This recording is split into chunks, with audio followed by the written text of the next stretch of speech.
Nag-iisip ka pa rin ba kung anong lulutuin mo today? Naku guys, itong ating recipe ngayon ay paborito nating lahat. Ito ang tortang talong na may twist. Please keep on watching! Ayan guys, meron tayong talong dito. Bali 5 piraso yan. Inihaw ko lang ito sa kalan. Yes po, sa kalan ako nag-iihaw. Kaysa naman magpabaga pa ako, matatagalan pa ako. Ayan, pagkatapos nating ihawin, binalatan ko na siya guys. At ito na, hindi ko na napikita sa inyo. Tapos meron tayong 5 pirasong itlog. Large po yung gamit ko. Tinimplang ko ng asin at pamintang durog. Tapos yung chicken powder. Ayan, puro tansya-tansya na lang po yung nilagay ko.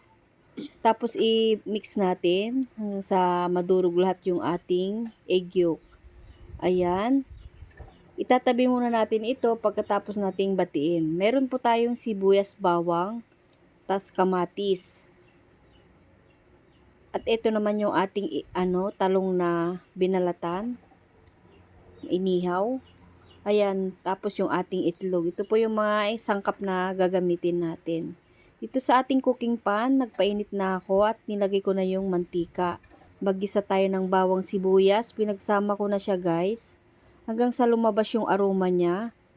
Pagka ganyan na siya guys at malambot na sila, ilalagay ko na po yung kamatis na hiniwa-hiwa natin. Palambutin lang natin yung kamatis. Timpla natin ng konting asin, tsaka paminta.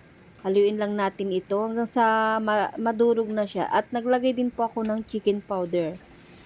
Ayan, durug-durugin lang natin ito. Tapos pagkagisa ko po, itinabi ko lang po siya. Tapos yung ating inihon na talong, pinisat-pisat ko siya ng ganyan. Shout out po sa mga nanonood sa atin. Welcome na welcome po kayo dito sa Jim's Cooking. Ayan. Pagkatapos nating pisat-pisatin yung talong, ayan, di balikan natin yung ginisa nating kamatis. Ayan, ikinalat ko siya guys. Inup ko muna yung kalan. Tapos po, ilalagay na natin yung mga talong na dinurog-durog natin. Ayan, hinilera ko lang siya na ganyan para padali lang po yung ating trabaho. At syempre, para lalong sumarap yung ating talong, kaya inaggisa tayo ng kamatis at sibuyas. Try nyo rin po guys, ang sarap nito. Ayan.